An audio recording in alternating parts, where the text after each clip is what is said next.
everyone, I'm Heather Briggs of My Sew Quilty Life. Welcome to my channel.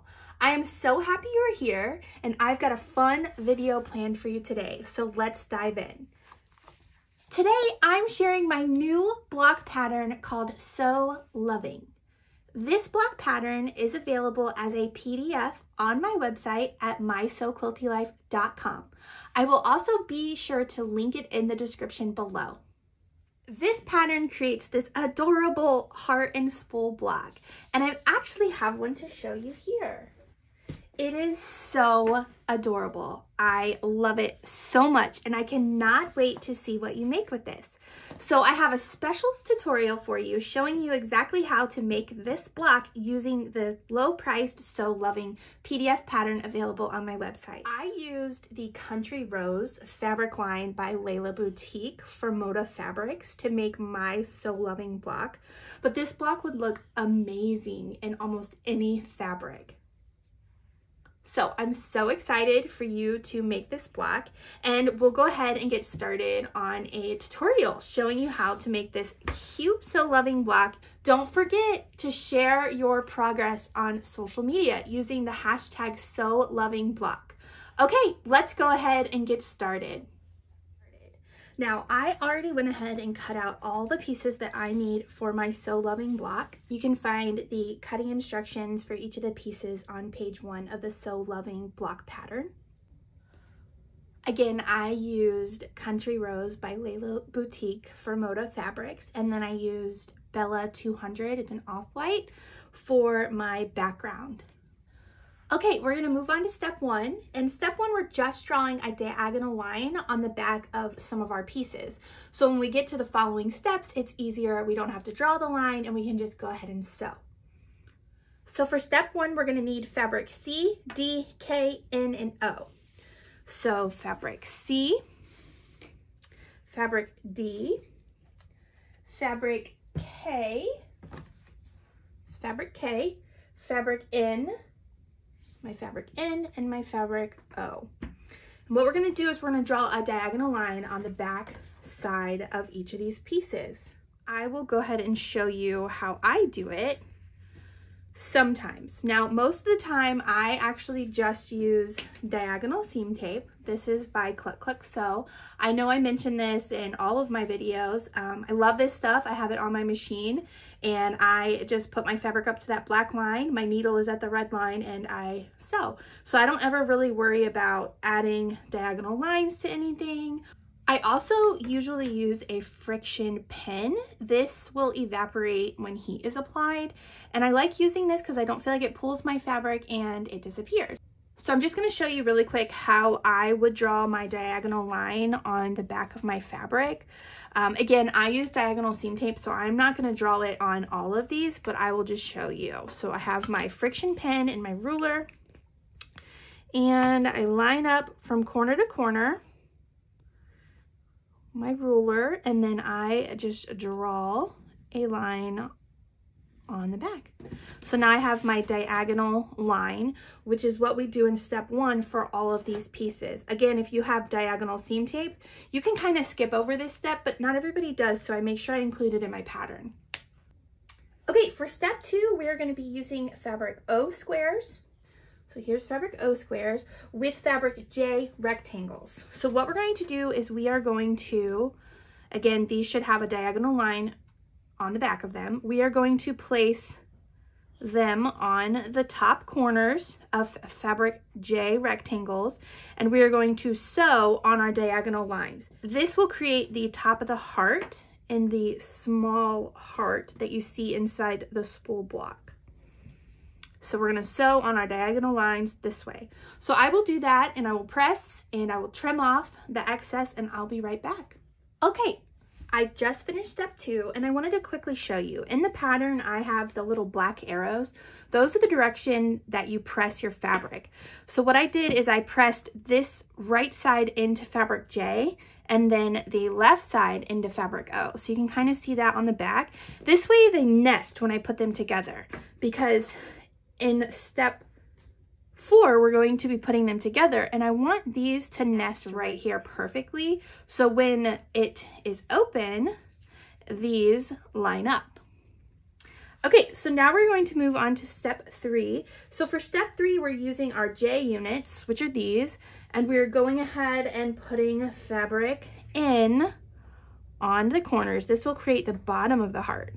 So we're gonna go ahead and stitch on our diagonal line across here. So I will do that and I will be right back. Okay, so now we are finished with step 3. Again, I am pressing them in opposite directions. So this seam down here will nest and this point will line up. So for step 4, we're gonna go ahead and assemble the 2 J units. So you're just assembling these together, nesting these seams nicely like that, and I kind of push it until I feel it can't go anymore. Same with the bottom, and I will actually pin that at my machine, but I will stitch my 1/4 inch seam right here and then press it open, and I will be right back.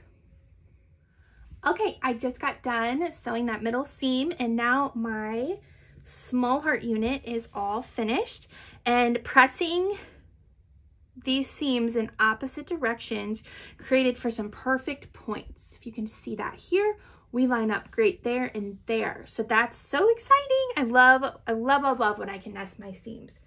Okay, now we're gonna move on to step 5. We are just assembling the fabric M rectangles to the side and fabric L rectangles to the top. So here is our fabric M. We're just assembling like this. So we're essentially creating a square. So first I'm going to go ahead and assemble my fabric M rectangles to each of the sides. I will press that open and then assemble my fabric L to the top and the bottom, and I'll be right back. Okay, so I just finished step 5. I assembled fabric L and fabric M, and this is going to be our small heart unit. Now we're going to move on to step 6. So for step 6, we are just sewing fabric I rectangles to the sides of our small heart unit.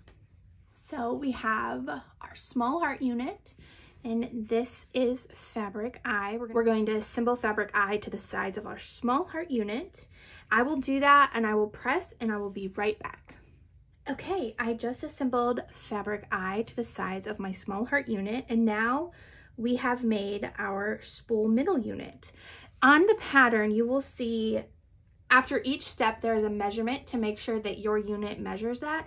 I would definitely check that each time you assemble a piece, just to make sure you're still on track, so you don't get too far ahead and realize that you're off by a 1/4 inch or a little bit more or a little bit less. So next we're going to be setting this aside, our cute little heart unit, and we are going to be assembling the tops of the spools. So we're going to be using fabric E rectangles and those little tiny little fabric K squares. I know some of you are probably thinking, oh my goodness, how am I going to do this? These are small pieces, but I promise if you just work slow and have an accurate 1/4 inch seam, sew on your diagonal line or follow it closely on diagonal seam tape, you will be just fine. Also, pressing matters. I would not stretch your pieces as you press. I would simply just finger press and then just plop the iron right on it to hold it and press. That really yields the best results for me. So what we're going to do first, we are going to have our top and our bottom fabric E. So for our top fabric E, we are sewing our fabric K squares to the bottom corners, and for our bottom fabric E, we are just going to sew them to the top.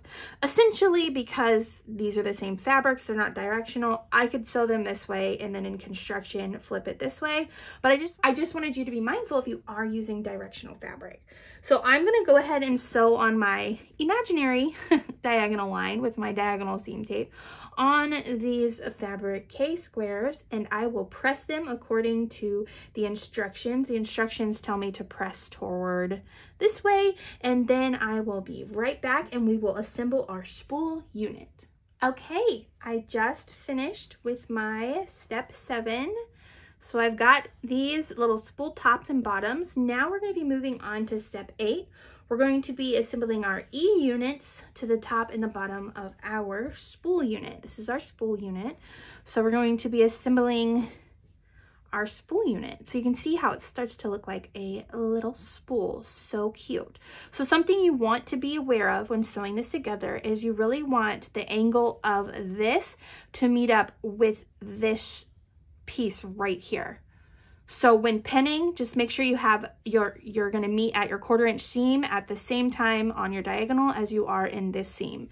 Sometimes this can be tricky, and I don't always, to be honest, I'm not always perfect with it, but I'm also not striving for perfection. So as long as it looks good, to me, I'm always fine with it. So go ahead and assemble your fabric E units to the top and bottom.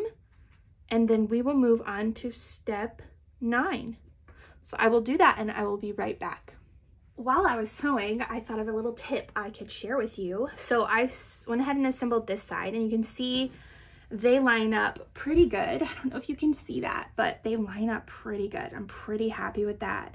And all I didn't even pin, to be honest. All I did was laid this down, and I went ahead and, because you know you're kind of familiar with your scant 1/4 inch seam now, you can kind of eyeball it. But what I did is I went ahead and laid it down. I then, with my fingernail on where the 1/4 inch seam could fall, I then pushed on it, and then I kind of opened it up and went ahead and looked at it first, if I can get it open, to see where it would fall. And you can kind of see that it's a little off.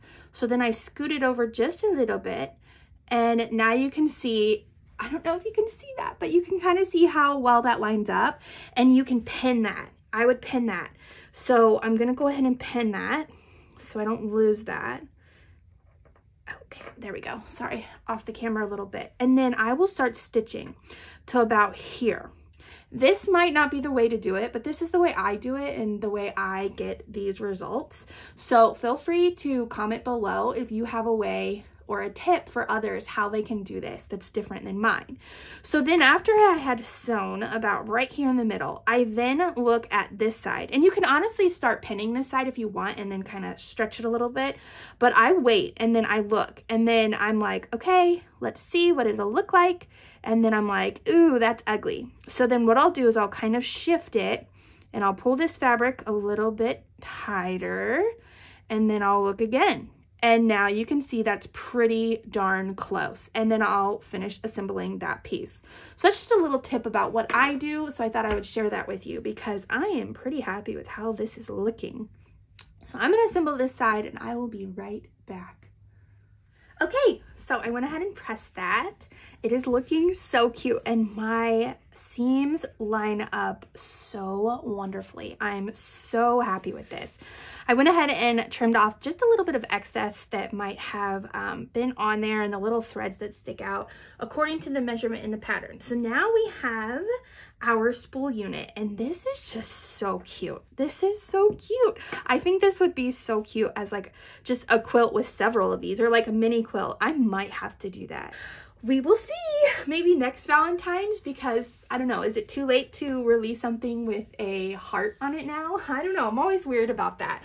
I'm always sewing way ahead anyway. So I mean, honestly, I'm sewing projects that are for Christmas right now. So we will see. Okay, so moving on, we are going to move on to step 9. So we're going to take our spool unit. So now we're going to assemble the bigger heart. So we're going to take fabric G rectangles. So here's my G. And we are going to assemble them to the side of our spool unit here. And then we are going to, after that, we're going to press, and then we are going to assemble fabric F to the bottom of that. So you can kind of see it's taking shape. So I'm going to go ahead and assemble my fabric G to the sides of my spool unit, press, and then I will come back and assemble this and press, and I will be right back.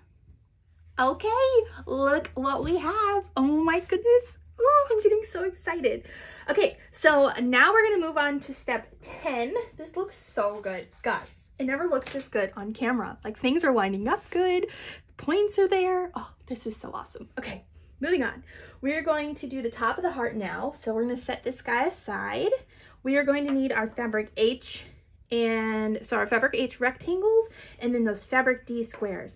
And here's the one I drew a diagonal line on to show you. So we're just going to be placing them on the top corners of fabric H, and then we're going to sew on that diagonal line, and we're going to press in opposite directions according to the pattern. The pressing arrows are there showing you, and I will do that, and I will come back, and then we will assemble these together and assemble it to our heart bottom unit.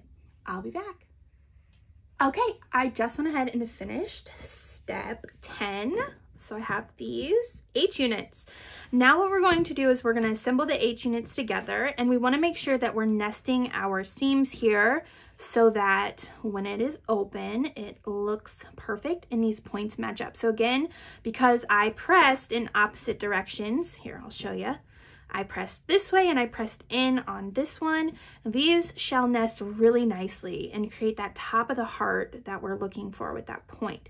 So when I nest my seams, I'm just like pushing it to see if it'll go anymore, and it doesn't. That's where I'm going to stitch it at. You can pin it. Sometimes I don't, but that's where I'm going to stitch it. So I'm going to do that, press it, and I'll be right back. Okay, so here we have our heart top unit, and those nested so beautifully. If you can see that, that lines up perfect. So what we're going to do now on step 12, we're going to take our heart top and our heart bottom, and we are going to be stitching these together. So we're just going to assemble our heart top to our heart bottom, and I will actually pin this. I usually don't pin things that are smaller, but because it is bigger, it will shift on me. So I always go ahead and just stick a little pin in there, here and around here, everywhere, to make sure that holds good, and then at the end I'm not left over with a whole bunch of fabric that shifted while I stitched it up. So I'm going to go ahead and stitch with my 1/4 inch seam right here, and then I will press it towards the heart top, and then we will move on to the squares at the bottom of the heart. So I will do that, and I will be right back. Okay, so here we have it. One thing I love about how I designed this block is you're not actually sewing up to the point, so you have a chance to cut off that point. You're actually sewing below it, so you get to keep that beautiful point up there. I know it's always sad when you cut off a point. Okay, so now we're going to move on to step 13. Step 13, we are using fabric C, and we are just, with our diagonal line, we're just aligning it up here, and we're going to stitch it across that diagonal line, and I'm going to put a couple of pins in. So we're going to do one side first and then the other side, because they will overlap right here, so you can't put them both together. So I will go ahead and stitch that one, and I will press towards fabric C, and I'll be right back. Okay, I went ahead, and that's kind of looking funky there, but I went ahead and assembled and sewed on our diagonal line on fabric C, and there was, after you cut, there was a lot of excess. This is like perfect for scrap quilts. I actually keep all of this. You could get like a 2.5 inch square, maybe even a 1.5 inch square out of this. This is perfect. I'm actually doing a scrap basket quilt along, and I need all the 2.5 inch squares I can get. So I'm gonna keep this and put it in my scrap bin. And I hope you do the same, because it's always fun to see other fabrics in other quilts that you used in different quilts. So I'm gonna set that aside, and I went ahead and drew my diagonal line, because when I got to my machine, I realized my diagonal seam tape didn't go that far, and I was not about to change it out. So I went ahead and just drew a diagonal line on my fabric C. So the next thing, we're just gonna go ahead, we went and did that one. Now we're gonna do this one. And I'm just quickly pinning. I'll pull those out as I go across that line. But this holds it in place for me so it doesn't shift. So I will go ahead and stitch on that diagonal line and press, and I will be back, and we'll be ready to move on to step 14. Yay! Okay, are y'all ready to see it? It is so cute. Oh my goodness. Okay, so now we're going to move on to step 14, and we're going to be assembling our fabric B to the sides of the block and our fabric A to the top and bottom. This will just frame out the block. Now you actually don't have to do this step if you want to put maybe this into a quilt with just sashing strips in between, or just bind it here. It's totally optional. I wanted to frame my block, so that's what I decided to do. But it's your block. You can do whatever you would like. So I'm just going to assemble fabric B to the sides really quick. I will press that. Then I will assemble my fabric A to the top and bottom, and I will be back to show you my finished block. Okay, are you ready to see the final block? Here it is. Oh my goodness, this turned out so cute. I love it so much. This was so much fun. I really hope you enjoyed this video. I also hope you enjoy making this So Loving block. Again, this So Loving block pattern is available as a low price PDF on my website. You can find it at mysoquiltylife.com, or again, I do have it linked in the description. Also, please like, share, and subscribe to my channel so you don't miss out on my other videos and my other tutorials. Also, feel free to leave a comment below, again, telling me what fabrics you plan to use in your So Loving block. And I'll see you next time with another video. Bye-bye.